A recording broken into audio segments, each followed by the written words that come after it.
Hello, I'm Dr. Ashish and welcome you to the next episode of Zudra. I'll not waste much time because it's a very important topic and it's really exciting. So move on to the next topic, sir. It's marriage counseling, divorce, couple counseling, role of in-laws. मैं अपनी family में इतने incidents देख चुका हूँ कि I am surprise कि इतने डाइवोर्स होते हैं आजकल. But I divide the divorce into two parts, sir. One is the divorce of couple and secondly divorce of the parents. How to divide it, sir? Couple जो अभी शादी हुई, साल भर नहीं हुआ, 2 साल नहीं हुए and then looking for divorce, मतलब बच्चे नहीं है अभी उनके. बच्चे नहीं है. दूसरे सर कपल हैं जिनके बच्चे हो चुके हैं, बच्चे बड़े भी हैं and they are looking for divorce. Sir जिनके बच्चे हो चुके हैं, सर वो कपल डाइवोर्स नहीं हो सकता. That's a parents divorce. Basically parents are divorcing because that is impacting the life of the progeny, the kids which have come from these two couples. So what's the question? The question is that, sir, what is the role of in-laws in the divorce or the continuation of marriages? Okay. देखिए, आपने जो word use किया है culprit, पहले मैं उस पर बात करना चाहता हूँ. मेरा जो अपना एक्सपीरियंस है इतने सालों का, मेरा एनालिसिस ये आती है कि लाइफ की हर डायमेंशन में हमने ट्रेनिंग की एक नीड को आइडेंटिफाई कर लिया है. कॉर्पोरेट में हम काम करते हैं, TNI होता है, ट्रेनिंग नीड आइडेंटिफिकेशन है. एक टीचर है, कितनी भी पढ़ाई कर ले, लेकिन टीचिंग से पहले ही has to undergo a teacher training programme. एक सोल्जर है, एक कॉर्पोरेट में है, defence service, any area you see, we have identified the need of training and we are doing it, right? यानी ट्रेनिंग बिफोर परफॉर्मेंस. और मैं ये देखता हूँ कि 3 एरियाज ऐसे हैं जहाँ पर हम बिना ट्रेनिंग के परफॉर्म करने चले जाते हैं. पहला एरिया आता है लाइफ स्किल्स. हम बस ज़िंदगी जी रहे हैं, लेकिन ज़िंदगी को कैसे जीना है जो हमें हैप्पीनेस की तरफ लेकर जाए, उन स्किल्स के ऊपर कोई ट्रेनिंग नहीं है या ट्रेनिंग के लिए लोगों का एम्फेसिस नहीं है. ठीक है. दूसरी चीज़ जो अभी हम लोग बात कर रहे थे, child parent relationship. Child parent relationship भी हम बिना ट्रेनिंग के स्टार्ट कर देते हैं. हम सोचते हैं हमने बच्चे पैदा कर दिए हैं, मैं पेरेंट बन गया हूँ और मुझे मालूम है कि पेरेंटिंग कैसे करनी है. तो सीखा है सर बचपन से, मतलब फैमिली में रहे हैं. हमारे फादर ने जैसे हमें रखा, हम वैसे आगे. तो इसके ऊपर हमने बात की थी कि 25 साल पहले जो डिफरेंसेस थे, आज वो डिफरेंसेस बहुत ज़्यादा हैं. पहले जो मैंने आपको एग्जांपल दिया था कि टेक्नोलॉजिकल ग्रोथ इतनी फास्ट नहीं थी. फादर जैसा ही बच्चे ने बनना है. लेकिन आज क्योंकि टेक्नोलॉजिकल ग्रोथ है, आज क्योंकि ग्लोबलाइजेशन है, आज हम हर कल्चर के साथ एक्वेंटेड हैं, एक्सपोज्ड हैं, वो पुरानी पेरेंटिंग जो हमने अपने पेरेंट्स को करते हुए देखी, आज वो नहीं चलने वाली. You need to undergo a training and the same thing I say for the marriage trainings भी बिना लिए हम इस रिस्पॉन्सिबिलिटी में आ जाते हैं. और फिर जो आपने जो वर्ड बोला है कल्प्रेट, वही वर्ड फिर हम यूज़ करते हैं कि मुझे लगता है कि मेरा पार्टनर कल्प्रेट है, मेरे पार्टनर को लगता है कि मैं कल्प्रेट हूँ. पॉइंट ये है हम दोनों बिना ट्रेनिंग के एंटर कर जाते हैं. So life skill, child parent relationship, parenting and marriage, 3 training society में होनी चाहिए. सो कल्प्रेट ना हस्बैंड है ना वाइफ है. दोनों ही चाहते हैं रिलेशंस को बढ़िया बनाना. सोचो, अगर हम एक प्रोसेस को देखते हैं, चाहे वो लव मैरिज है, चाहे वो अरेंज मैरिज है, लेकिन शादी से पहले हम एक दूसरे से मिल चुके होते हैं, बात करते हैं, एक इक्वेशन अच्छी होती है, समझ पाते हैं एक दूसरे को, तभी तो उस रिलेशनशिप को हम मैरिज में लेके जाते हैं. किसी के प्रति कोई एनिमिटी तो नहीं है, कोई दुश्मनी का भाव नहीं है, नहीं तो शादी क्यों करते हैं. लेकिन क्या होता है धीरे धीरे कि दोनों एक दूसरे को दुश्मन लगने लगते हैं. मैं आपको एक सवाल पूछता हूँ, कभी आपको ऐसा लगता है कि यार आज मेरे पास कोई काम नहीं है, तो चलो आज बीवी को परेशान करते हैं, दुखी करते हैं उसको? कभी एजेंडा बना के प्लानिंग करके करते हैं कभी आप? नहीं ना. लेकिन वाइफ दुखी है ना आपसे. फिर क्या गारंटी है कि अगर आप अपने पार्टनर से दुखी हैं तो सही में उसकी इंटेंशन हो आपको दुखी करने की, वो सही में ही कल्प्रेट हो? नहीं. हम पेन उन लोगों से ले रहे हैं जो मुझे पेन नहीं देना चाहते. अब समझते, एक हाथ में चोट लगी हो जख्म हो हाथ में, हाँ, तो पंखे की हवा से भी हाथ में दर्द होता है। हाँ, आपके शरीर के कपड़े से भी उसको टच हो जाए तो दर्द होता है। हाँ, ना पंखे की हवा की इंटेंशन है दर्द देने की, और ना ही कपड़े की इंटेंशन है दर्द देने की। सो ये जो वर्ड है कल्प्रेट, मैं उसके साथ फंडामेंटली अगेंस्ट में हूँ, against. क्योंकि the moment you sir look नहीं, पर I have a counter question sir. या ठीक है, मतलब मेरी वाइफ को मुझे पेन देने की कोई इंटेंशन नहीं है, पर sir there is otherwise also that मेरी एक एक्सपेक्टेशंस हैं जो वो फुलफिल नहीं हो रही हैं, तो इसलिए मैं नाराज हूँ। क्यों वो आपकी एक्सपेक्टेशन फुलफिल करे? आप उसकी कितनी एक्सपेक्टेशन फुलफिल कर रहे हैं? I am an ideal husband. Ideal कहाँ से आया? आइडियोलॉजी कहाँ से आती है? किसने आपको आइडियल हस्बैंड की परिभाषा दी? मैं आपको एक एग्जांपल छोटा सा देता हूँ, आप समझ पाए मैं क्या कहना चाहता हूँ। हाँ, सोचिए आप 4 दोस्त हैं, एक कार में ट्रेवल कर रहे हैं, हाँ, और पीछे से कोई आता है जो बहुत गलत तरीके से रैश ड्राइविंग करके ओवरटेक करके चला जाता है। अब चारों ने इंसिडेंट्स तो एक ही देखा है, लेकिन चारों का बिहेवियर अलग होगा। हाँ, एक आदमी अवॉइड करेगा, एक शीशा खोल के चिल्लाएगा, एक कंपटीशन में आएगा कि मुझे इससे आगे निकलना है, कोई बोले गाड़ी लगा के मुझे पीटना भी है। अब सवाल ये आता है कि चारों को अपना बिहेवियर सही लग रहा है, दूसरे का गलत लगता है, लेकिन कौन सा बिहेवियर आइडियल है? प्रॉब्लम सारी ये है क्योंकि हम अपने पार्टनर को एक कल्प्रिट की नजर से देखते हैं। अब मुझे वो इंसान गलत लगेगा अगर वो मेरी तरह बिहेव नहीं करता है, लेकिन पॉइंट ये है कि मेरी तरह से बिहेव करे, ये कौन सा रूल है? ये कौन सी किताब में लिखा है? आप गाड़ी लेफ्ट हैंड चलाते हैं कि राइट हैंड चलाते हैं, वहां पे जो पुलिस है, जो कोर्ट है, वो डिसाइड कर सकता है, because there is a reference point कि सही कौन है, गलत कौन है। आपने रेड लाइट पे गाड़ी रोक ली, आप सही, आपने रेड लाइट जंप कर दिया, आप गलत हैं। लेकिन कोई ओवरटेक करके गया और आपको गुस्सा करना है या अवॉइड करना है, इसमें क्या सही है क्या गलत है? बस जो आप करते हैं वो सही है, तो फिर आपके पार्टनर के लिए वो सही है जो वो करती है। तो सोल्यूशन क्या है सर? अगर इस तरह का कॉन्डम आ जाए कि मुझे लगे कि वो मैं सही हूँ और उसको लगे कि वो सही है, तो फिर क्या सोल्यूशन है? दूसरे को समझने की कोशिश करो। हमारी सारी प्रॉब्लम यही है। अगर मैं, चाहे वो चाइल्ड पेरेंट रिलेशनशिप जिसकी अभी हम बात कर रहे थे, या मैरिज रिलेशनशिप, हर रिलेशनशिप का अगर मैं रूट कॉज बताऊं प्रॉब्लम का क्या है, तो सिर्फ एक यही है कि मैं सही हूं और दूसरा गलत है। मेरे पास बहुत सारे केसेस आते हैं। एक स्टेटमेंट जो लगभग मुझे रोज सुनने को मिलती है वो ये है कि सर आप बताओ ऐसे कौन बिहेव करता है? हस्बैंड वाइफ के बारे में बोल रहा है, वाइफ हस्बैंड के बारे में बोल रही है, बच्चे पेरेंट्स के बारे में बोल रहे हैं, पेरेंट्स बच्चों के बारे में बोल रहे हैं। हम दूसरे को समझाने पर एम्फेसिस देते हैं, दूसरे को समझने पर एम्फेसिस नहीं देते हैं। फिर वो आपके पार्टनर हो तो आपके वहां पे रिलेशंस खराब होंगे, आपके बच्चे हों, आपके पेरेंट्स हों, वहां रिलेशंस खराब होंगे। Why both of us compromise? Why both of you compromise? हाँ, Because you two are having different experiences, you have different approach, you have different behavior patterns. Problem सिर्फ ये है, because of this lack of knowledge in the society, मैं दूसरे को समझने पे emphasis देता ही नहीं हूं। आप सोचिए, जब नए नए रिलेशंस बनते हैं तो कितने टेंट्रम एक दूसरे के बर्दाश्त करते हैं। जब अफेयर्स होते हैं, कैंटीन में हमने टाइम रखा था 4 बजे हम लोग चाय पे मिलेंगे, कॉफ़ी पे मिलेंगे, दूसरा पार्टनर आ रहा है 6 बजे, तो हम क्या बोलते हैं कि शुक्र है आए तो, देर लगी आने में फिर भी शुक्र है आए तो। क्या कर रहे हैं आप? खुशी से कॉम्प्रोमाइज कर रहे हैं। यही इंसान जब आपका पार्टनर बन जाता है तब आप वो नहीं करते। True sir. पहले आप ये समझते हैं यार मेरा पार्टनर लेट हुआ है, कुछ ना कुछ कारण होगा, जरूर फंस गई होगी आने में। लेकिन वाइफ के साथ ऐसा नहीं करते। सो ये तीनों चीजें, लाइफ स्किल्स, पेरेंटिंग और मैरिजेस, इन तीनों का मैं पूरा एक ट्रेनिंग प्रोग्राम मेरे पास है जो मैं ट्रेनिंग्स देता हूं लोगों को, जहां पे हम लोग तैयार करते हैं कि कैसे हम बढ़िया शादी बना पाएँ, किस तरीके से शादी को बढ़िया तरीके से चला पाएँ, और कैसे हम बढ़िया पेरेंटिंग कर पाएँ, और कैसे हम जिंदगी में हैप्पीनेस की तरफ बढ़ते जाएं।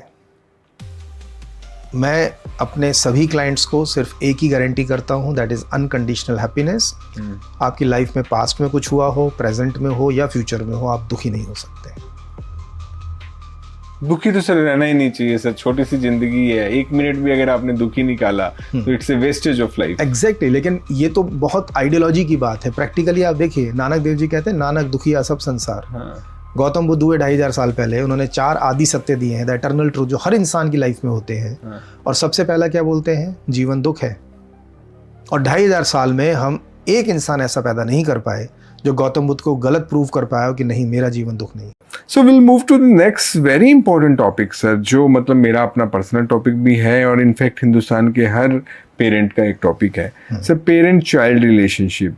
जी सर, आज की दुनिया में अब पहले तो जैसे डंडे पड़ते थे, थप्पड़ पड़ते थे, अब तो वो पढ़ते नहीं, ना स्कूल में पढ़ते हैं ना घर में पढ़ते हैं। And kids are quite informed, क्योंकि उनका स्क्रीन टाइम बहुत बढ़ गया है। They know a lot of things from YouTube and Insta. And how sir we can have a harmony and we can have a positive relationship between your son or daughter and the parents. And I'll divide it into sir, like pre-teens, like early age, when baby is going into 2nd class, 3rd class or 5th class, and when your kid is now in teens, maybe 11, 12, 13, probably going into 10th class. So how to deal that? Okay. So child parent relationship आज problem तो बहुत ज़्यादा है। मैं आपको अगर बताऊं, मेरे साल में जो केसेस आते हैं उसमें करीब 45% केसेस जो हैं वो चाइल्ड पेरेंट रिलेशनशिप के हैं। ग्रेट। मेरी सबसे छोटी क्लाइंट होंगी, लड़की 4 साल की है, और सबसे बड़ा जो है 32 साल की एज में, जिनके पूरी एक रेंज है 4 to 32 ईयर्स ऑफ एज, जहाँ पर पेरेंट्स के साथ रिलेशंस अच्छे नहीं हैं। Great, sir. Career, this is something which is which is specific to India, because हम 18 साल के बाद भी बच्चे को घर में ही रखते हैं, जो कि अब्रॉड में शायद नहीं होता है। हाँ। सो पॉइंट आता है कि ये प्रॉब्लम्स क्यों आती हैं। प्रॉब्लम्स सिर्फ इसलिए आती हैं क्योंकि अब तक जो हमारा, जैसे आपने कहा, पुराने ज़माने में हम बच्चे को पिटाई भी करते थे, डांट भी देते थे, यानी हम बच्चे को अपने तरीके से चलाना चाहते थे। राइट? पहले शायद वो टेक्निक काम कर जाती थी क्योंकि पहले इतनी टेक्निकल ग्रोथ नहीं होती थी। एक आदमी है जो बढ़ई का काम करता है, उसका बेटा भी बढ़ई ही बनेगा। जो एक चमार का काम करता है, जूता बनाता है, उसका बेटा भी जूता ही बनाएगा। पहले रिलेशंस इतने खराब नहीं होते थे। उसका कारण सिर्फ ये था कि बच्चा अपने फादर के अंदर एक गुरु को देखता था। अगर उसकी एज में 25 साल का अंतर है और अगर ये बढ़ई है तो उसका फादर उससे 25 साल ज़्यादा तजुर्बेकार है। बढ़ई तो ऑब्वियसली उसकी एक स्किल्स हैं, उसका एक एक्सपीरियंस है, उसने बहुत सारी चीज़ें सीखी हैं जो 25 साल अनुभव से सीखी हैं। वो अपने फादर को अपने से ज़्यादा होशियार मानता ही था, क्योंकि वो होता भी था। लेकिन आज अगर हम देखते हैं, आज एक नॉलेज का एक्सप्लोजन आ चुका है। आज के बच्चे जो हैं अपने पेरेंट्स से ज़्यादा अवेयर हैं। मैं देखता हूँ आज 5 साल का बच्चा जिस तरीके से मोबाइल को ऑपरेट कर पाता है, 5-6 साल का बच्चा, आज मेरे ख्याल 40-45 साल 50 साल का आदमी शायद उतना इफेक्टिवली मोबाइल को यूज़ ना कर पाए। राइट? आज अगर हम ये चाहेंगे कि हम बच्चे को अपनी तरह बनाने की कोशिश करें तो ये आज के ज़माने में चलने वाला नहीं है। आज ज़रूरत है बच्चे को समझने की। राइट। क्योंकि आज एक बच्चा जो है, अगर उसने ग्रेजुएशन कर ली है, काफ़ी हद तक अपने पेरेंट्स से ज़्यादा उसको नॉलेज होगी। क्योंकि उसको ज़्यादा नॉलेज है और अब वो नहीं चाहेगा कि पेरेंट्स उसको कंट्रोल करें या उसको सलाह दें। और अभी तो उसने पढ़ भी लिया है, तो he will definitely go to a tier 1 city और अ बिग सिटी। और वो he will not go into the father business. हाँ, अगर वो फादर के बिजनेस में अगर जाता है, वहाँ पर भी डिफरेंसेस आ चुके हैं। मुझे याद आता है, I will not name the organisation, but it's a big industrialist and he is into a manufacturing of automobile parts. Okay. अब फादर जो है, ही 67 ईयर्स ऑफ एज। बेटा जो है वो 40 साल का है। फादर ज़्यादा पढ़े लिखे नहीं हैं, उन्होंने ज़िंदगी के तजुर्बे से 35 साल में उन्होंने बिजनेस को खड़ा किया है। When they used to come, they had a turnover around 700-800 crores. बेटा जो है वो उसने इंजीनियरिंग भी किया हुआ है, MBA भी किया हुआ है, और वो अपने तरीके से बिजनेस चलाना चाहता है। अब फादर को लगता है एक पढ़ तो आया है लेकिन इसको अनुभव नहीं प्रैक्टिकल अनुभव नहीं है, हाँ, और बेटे को ये लगता है कि फादर दुनिया बदल चुकी है, पुराने जमाने में चीजें नहीं चलती हैं, ये चलती तो नहीं। सोल्यूशन क्या है? नहीं, सोल्यूशन से पहले हु इज राइट, देखिए फादर और सन? ओके, प्रॉब्लम हमारी सारी यही है कि हम राइट और रॉन्ग में चीज़ों को बाइफरकेट करते हैं। जिंदगी इतनी काश आसान होती, राइट और रॉन्ग में हम डिवाइड कर पाते तो बहुत आसान हो जाती। मैं हमेशा एग्जांपल देता हूँ कि अगर मैं आपको एक गिलास में पानी दूं और एक गिलास में पेट्रोल दूं पीने के लिए, तो कितना टाइम लगाएंगे आप डिसाइड करने में कि मुझे पानी पीना है? Fraction of second, fraction of a second. क्यों? क्योंकि पानी जो है वो राइट है, गुड है हेल्थ के लिए, पेट्रोल जो है it is wrong, it is bad for health.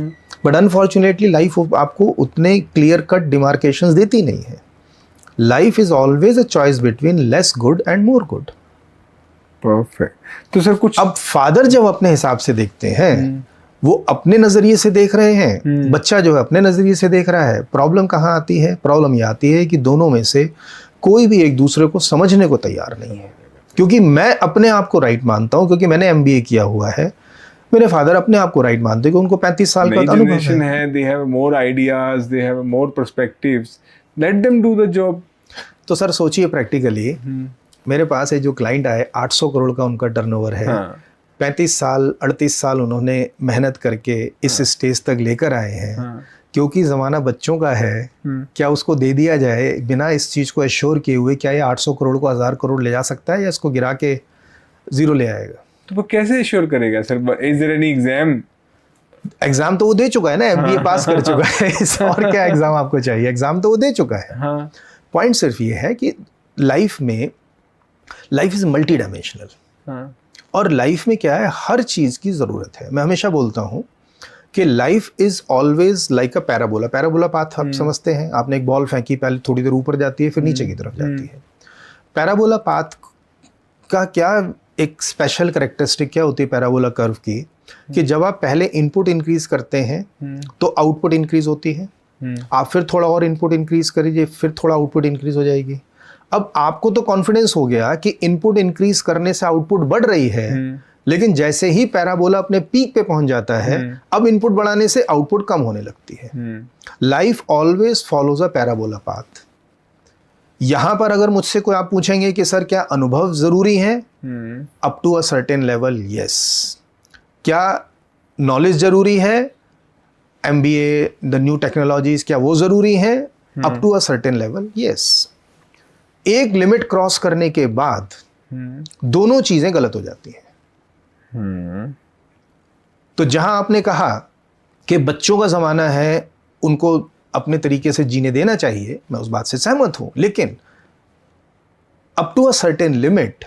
क्यों? क्योंकि एक्सपीरियंस जब तक बच्चा करके पहुंचेगा तब तक उसको फिर वही 30 साल लगने वाले हैं। तो why not to give this return of experience. मैं कॉर्पोरेट में जब काम करता था, there is a term which is known as ROX। जैसे हम ROI की बात करते हैं फाइनेंशियल वर्ल्ड में, रिटर्न ऑन इन्वेस्टमेंट, इसी तरह से होता है ROX, रिटर्न ऑन एक्सपीरियंस। एक टीम है, उसने एक पर्टिकुलर टाइप का प्रोजेक्ट हैंडल किया, उसने कुछ एक्सपीरियंशियल लर्निंग ली है, वो टीम तो आगे चली जाएगी, दूसरे प्रोजेक्ट पे जाएगी, लोग सीनियर हो जाएंगे, कुछ लोग जॉब छोड़ के चले जाएंगे, लेकिन क्या उनके साथ उनका अनुभव खत्म हो जाना चाहिए? तो फिर organisation is like a training centre. हर बार नया इंजीनियर, नया ऑफिसर आके काम करता है और जीरो से स्टार्ट कर रहा है। तो आज हम कॉर्पोरेट में भी रिटर्न ऑन एक्सपीरियंस को वैल्यू देते हैं कि एक टीम जिसने रिजल्ट दिया है उसके एक्सपीरियंसेस को एज अ ट्रेनिंग हम नए इंजीनियर्स को, नए ऑफिसर्स को देते हैं ताकि वो एक्सपीरियंस उनके साथ वेस्ट ना हो। तो सर फिर what is your tip like to have a harmony, like understanding? आज मैं उम्र में बड़ा होने की वजह से ये गारंटी नहीं है कि मैं बच्चे से ज़्यादा होशियार हूँ या समझदार हूँ। मुझे बच्चे को समझना पड़ेगा, और बच्चों के लिए मैं मैसेज हमेशा ये देता हूँ कि एक इंसान जिसको आपसे 25 साल का ज़्यादा अनुभव है, उसके अनुभव को वे करें, उसको वैल्यू दें। लाइफ में एक्सपीरियंस और नॉलेज, टेक्नोलॉजी, उनका एक बैलेंस बनाना है। मैं हमेशा एग्जांपल कोट करता हूँ कि गौतम बुद्ध जब एनलाइटन हुए हैं, उसके बाद वो 40-42 साल तक जिंदा रहे हैं और वो लास्ट तक बोलते रहे हैं। अगर 42 साल की जो पूरी गौतम बुद्ध की शिक्षा है, अगर मैं उसको एक वर्ड में डालना चाहूं तो वो वर्ड है सम्यक। सम्यक मतलब बैलेंस। हर चीज में एक बैलेंस बना के रखने की जरूरत है। हम जब MBA करते हैं, मैनेजमेंट की जब हम बात करते हैं, तो मैनेजमेंट में भी क्या करते हैं, वहां भी तो आप बैलेंस ही बनाते हैं between your expenses, between your cost, between your revenue against your cost that you are having. वहां भी हम बैलेंस बनाते हैं। Same thing goes for your life skills also. So move on to the next topic, sir. It's depression is so common nowadays, and so many people are around. You know, depression could be because of family, because of job, because of education, because of money. How does psychological therapies or counseling help in depression? So depression basically it happens because of certain experiences of life. Right, आपकी कुछ expectations थी, वो expectations fulfill नहीं होती हैं। जब वो expectations fulfill नहीं हो रही हैं और आपको ऐसा लगता है that you have reached to a deadlock in your life, you have reached against a wall, अब कुछ भी समझ में नहीं आता क्या करना है, ये स्टेज जो है डिप्रेशन में आ जाती है। बहुत बार केसेस में डिप्रेशन से पहले एक एंजाइटी रहती है, उससे पहले स्ट्रेस रहता है। इट्स अ सीक्वेंस, पहले स्ट्रेस होगा, फिर एंजाइटी डेवलप होगी। अगर एंजाइटी के लेवल पर भी हम कुछ नहीं करते हैं then it will lead to depression, और वे डिप्रेशन पर भी कुछ नहीं करते हैं तो unfortunately that leads to suicide. और आपको शायद पता होगा इंडिया में जो सुसाइड रेट है that is quite high, very high. तो डिप्रेशन में पहले हम लोग जैसे कहते हैं कि केस डिटेल्स लेते हैं, उसको समझते हैं कि क्या चीज़ें हैं जिसकी वजह से उसको ऐसा लग रहा है कि लाइफ में कोई रास्ता नहीं है। और हर केस अपना एक डिफरेंट होता है। उसमें अगर कुछ पास्ट के ट्रॉमास हैं, पास्ट के बैड एक्सपीरियंसेस हैं, पेनफुल मेमोरीज हैं, तो उनको हिप्नोथेरेपी के इस्तेमाल से उसको हील किया जाता है। कई बार जैसे मैंने कहा कि लैक ऑफ अंडरस्टैंडिंग या लैक ऑफ ट्रेनिंग की वजह से जो इश्यूज आते हैं, लैक ऑफ नॉलेज की वजह से जो इश्यूज आते हैं, उनको फिर हम लोग काउंसलिंग से कवर करते हैं। सो काउंसलिंग प्लस हिप्नोथेरेपी ये हमें डिप्रेशन से बाहर निकालने में मदद करती है। और ऑब्वियसली स्पिरिचुअलिटी के बिना तो आप डिप्रेशन से बाहर निकल नहीं सकते हैं। तो स्पिरिचुअलिटी इज मस्ट। स्पिरिचुअलिटी मैं हमेशा एग्जांपल देता हूँ कि अर्जुन जो है वो रिटर्न हिस्ट्री में he is the first patient of depression, और भगवान कृष्ण जो है वो उसको डिप्रेशन से बाहर निकाल। फिर इसका मतलब है कि आप एथिस्ट डिप्रेशन से बाहर नहीं जा सकता। एथिस्ट स्पिरिचुअल नहीं हो सकता, ऐसा किसने बोला है? एथिस्ट रिलीजियस नहीं होता है। समझिए इस बात को। रिलीजन और स्पिरिचुअलिटी में बहुत अंतर है। स्पिरिचुअलिटी का मतलब ये है कि my identification with my spirit, with my soul. मैं आत्मा हूं। मैं अपने आप को शरीर मानता हूं, अपने आप को अपनी जो क्वालिफिकेशंस है वो मानता हूं, अपने आप को विचार मानता हूं। स्पिरिचुअलिटी का मतलब सिर्फ एक है, सिंपल सी चीज कि मैं आत्मा स्वरूप हूं, उसको एक्सपीरियंस करना। वहां पर आप एथिस्ट हैं तो हैं, उससे कोई फर्क नहीं पड़ता। आपको कोई भरोसा करने की जरूरत नहीं, आप जिंदा हैं इतना तो जानते हैं। एक डेड बॉडी में और एक जिंदा इंसान में कुछ तो डिफरेंस है। Let us say that differentiator is the spirit. उसको एक नाम देना है, आप मत दीजिए स्पिरिट, आप एनर्जी बोल दीजिए, आप उसको कुछ भी नाम दे दीजिए। अब उसको जानना और उसके साथ आइडेंटिफाई होना, that is simple spirituality. Perfect. जहां हम बात करते हैं कि विश्वास की बात करते हैं, वो रिलीजन है, वो धर्म है। फेथ है, रिलीजन है। रिलीजन में आपके रिचुअल्स आते हैं, डूज एंड डोंट्स आते हैं, समाज व्यवस्था कैसे रहनी चाहिए, बड़ों से कैसे बात करनी है, छोटों से कैसे बात करनी है, मंदिर में जाके जल चढ़ाना है, कब व्रत रखना है, कब उपवास रखना है। ये सारी एक्सटर्नल चीजें हैं दुनिया को चलाने के लिए जो हमने तरीके बनाए हैं, वो रिलीजन है।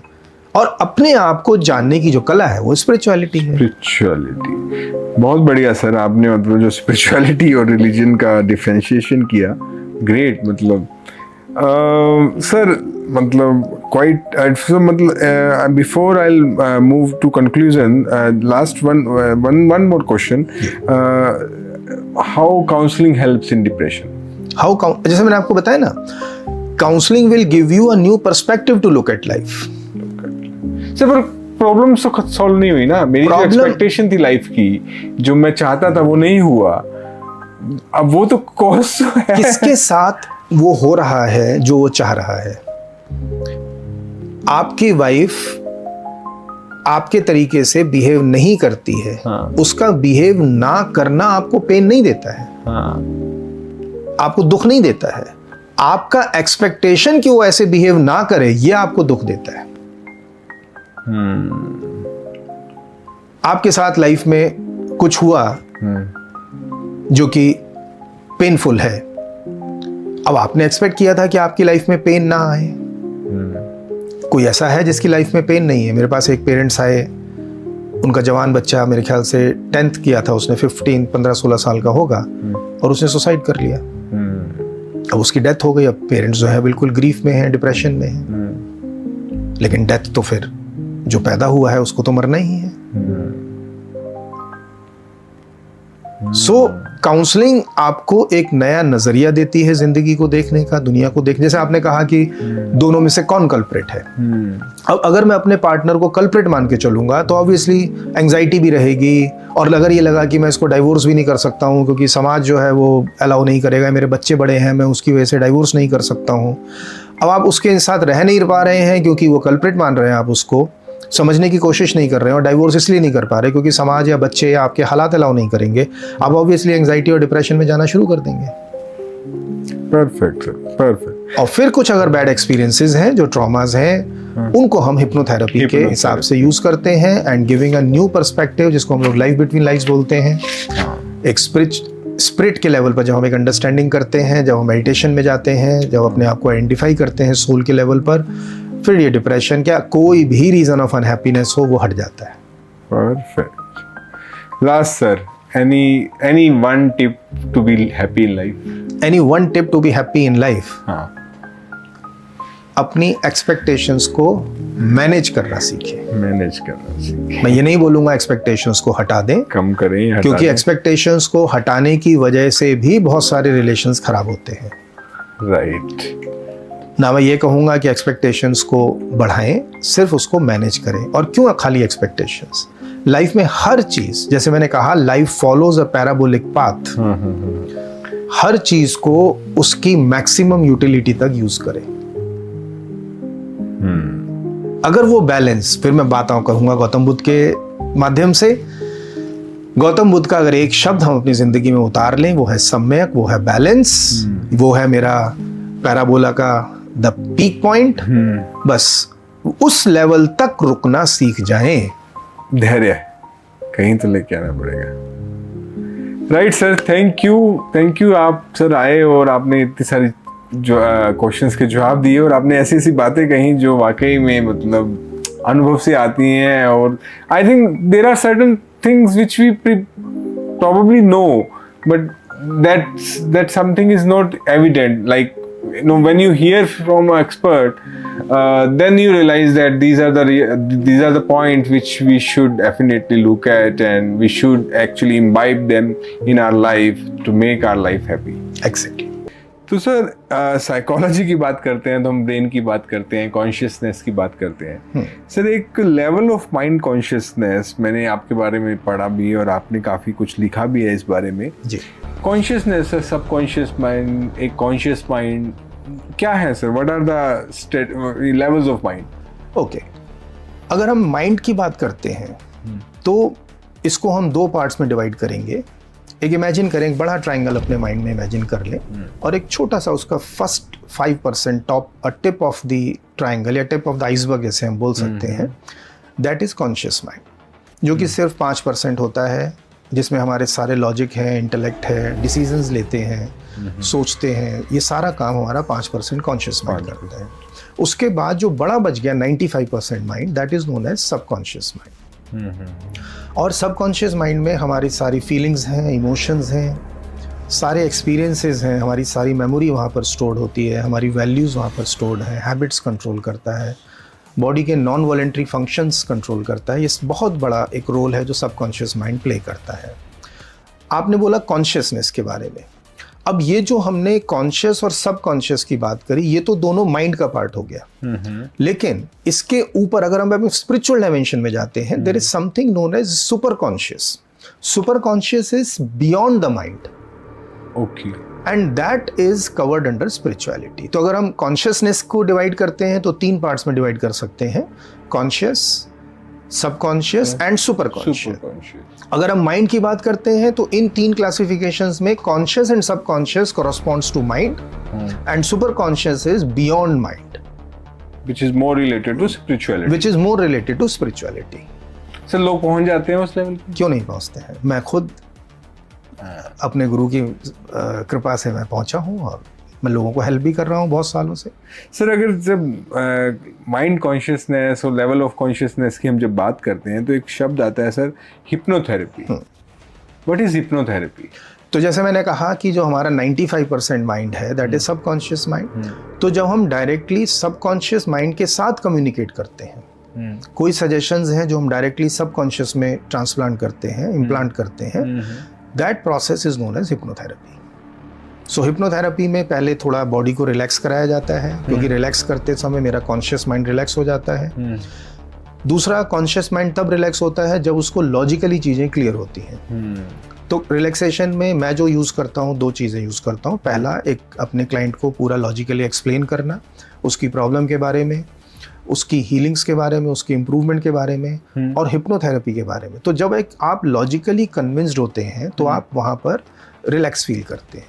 और उसके बाद जैसे हमने मेडिटेशन में देखा होगा, एक लिटा सकते हैं हम पेशेंट को और वहाँ पे हम उसकी बॉडी को पूरा रिलैक्सेशन की सजेशंस देते हैं। जब हमारा कॉन्शियस माइंड रिलैक्स हो जाता है then we can directly give suggestions to the subconscious mind. तो सर इसके फायदे क्या है? मतलब हिप्नोथेरेपी से आप क्या, what do you want to achieve? Okay, तो मैं आपको 2 प्रैक्टिकल एग्जांपल्स में आपसे पहले प्रॉब्लम स्टेटमेंट आपके सामने रखता हूँ।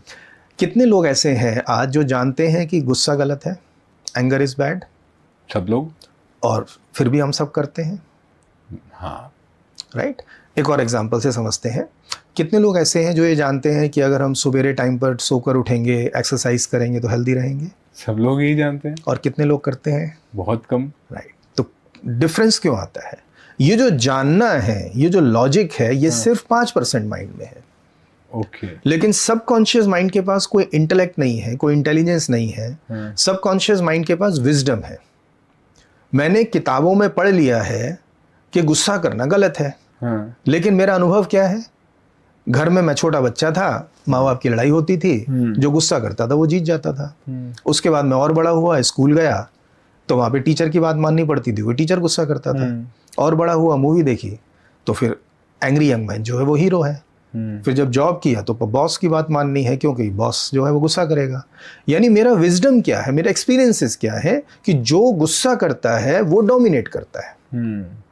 अब यहाँ पर आप देख रहे हैं देयर इज अ कॉन्फ्लिक्ट। जो मैंने किताबों से पढ़ लिया, जो मुझे बुजुर्गों ने, टीचर्स ने सिखा दिया कि गुस्सा करना गलत है, वो सिर्फ 5% में रह गया। और 95% के एक्सपीरियंसेस ये हैं कि जो गुस्सा करता है वो डोमिनेट करता है, उसकी चलती है। अब जहां दोनों में कॉन्फ्लिक्ट होगा, सबकॉन्शियस माइंड रूल करेगा। एक स्टेटमेंट बोलता हूं आपको। आप ऐसे सोचें कि सर मेरी जो पार्टनर है, मैं उनको कभी भी गुस्सा नहीं करना चाहता हूं, लेकिन पता नहीं वो कैसे बिहेव करती हैं कि जबरदस्ती मुझसे गुस्सा करा लेती हैं। बड़ी कॉमन आम भाषा है। एक वर्ड चेंज करूंगा, सर मेरी पार्टनर पता नहीं कैसी है, मैं उनको बिल्कुल प्यार नहीं करता हूं, लेकिन वो पता नहीं कैसे बिहेव करती हैं कि जबरदस्ती मुझसे प्यार करा लेती हैं। कुछ अटक रहा है दिमाग में, कुछ वाइस वर्सा है, तो कुछ उल्टा लग रहा है ना? हाँ। क्यों? क्योंकि प्यार की हम ओनरशिप लेते हैं, गुस्से की हम ओनरशिप नहीं लेते हैं। क्यों ओनरशिप नहीं लेते हैं? क्योंकि मुझे बचपन से ये सिखाया गया है कि गुस्सा गलत है, लेकिन मेरे अनुभव से मुझे पता लगता है गुस्सा सही है, क्योंकि गुस्से से तो मैं डोमिनेट कर पाता हूँ। अब जहां भी कॉन्फ्लिक्ट होगा वहां पर मेरा सबकॉन्शियस माइंड बिहेवियर को ड्राइव करेगा और कॉन्शियस माइंड उसको सप्रेस करेगा। तो मैं हमेशा बोलता हूं, आज के इंसान की प्रॉब्लम स्टेटमेंट ये नहीं है कि मेरे पास लैक ऑफ नॉलेज है। आज के इंसान की जो प्रॉब्लम स्टेटमेंट वो ये है कि मुझे नॉलेज तो पूरी है। आज हम चैट जीपीटी हाथ में लेकर घूमते हैं। आज के इंसान की knowledge is not a problem. Problem ये है उस नॉलेज को मैं खुद इंप्लीमेंट नहीं कर पा रहा हूँ।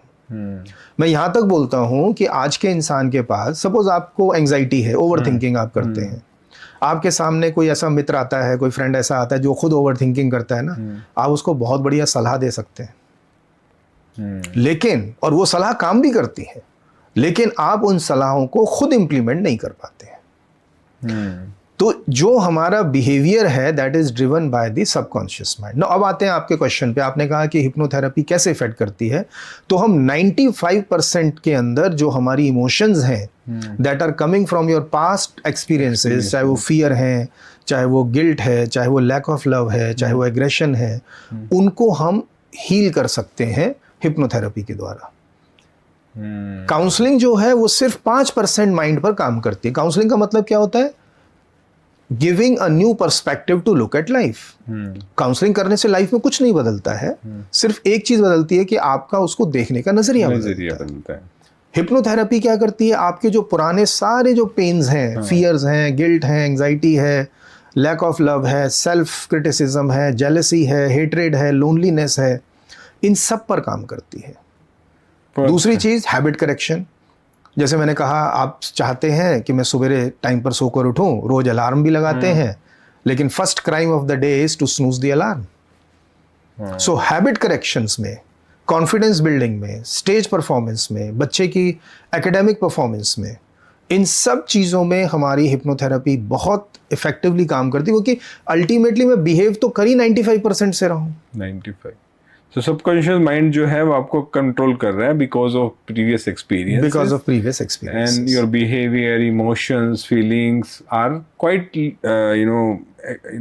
Influenced by your subconscious mind. Exactly. So hypnotherapy से सर मतलब it's effective sir? Very effective, very effective, perfect. ठीक है सर, बहुत मतलब आपने कुछ चीज़ें ऐसी बताई जो मुझे खुद को नहीं पता थी, but great sir. Okay sir, thank you. Thank you doctor Ashish, thank you doctor Ashish for inviting me. Good luck. Thank you.